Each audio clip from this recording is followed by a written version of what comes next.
శ్రీరామ నవమి నాడు సిద్ధు తులసి ఇద్దరు రాముల వారికి సీతమ్మ తల్లికి పట్టు వస్త్రాలు సమర్పిస్తూ ఉంటారు గుళ్ళో కళ్యాణానికి. ఇక పంతులు గారు సిద్ధుతో ఇలా అంటుంటారు, బాబు మీ దంపతులు ఇరువురు గుడి చుట్టూ ప్రదక్షిణలు చేసి వచ్చాక అయ్యవారికి అమ్మవారికి పట్టు వస్త్రాలు సమర్పించండి అనడంతో అలాగే అంటూ తులసిని తీసుకొని ప్రదక్షిణాలు చేయడానికి వెళ్తాడు సిద్ధు.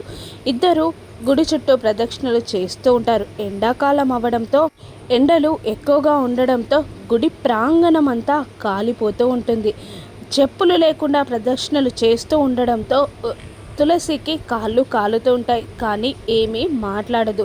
కానీ తులసి పెయిన్ని సిద్ధు అనుభవిస్తాడు. ప్రదక్షిణలు చేస్తున్నప్పుడు కాలు కాలుతున్నాయని తులసి బాధపడుతుందని సిద్ధు అర్థం చేసుకుంటాడు. అక్కడే ఉన్న వాటర్ బిందెని కాలుతో తన్నేస్తాడు. దాంతో తులసి వెళ్ళే మార్గమంతా నీళ్లు పడిపోతాయి. దాంతో నేలలో వేడి తగ్గి చల్లదనంగా అనిపించి సంతోషంగా సిద్ధు వైపు చూస్తుంది తులసి.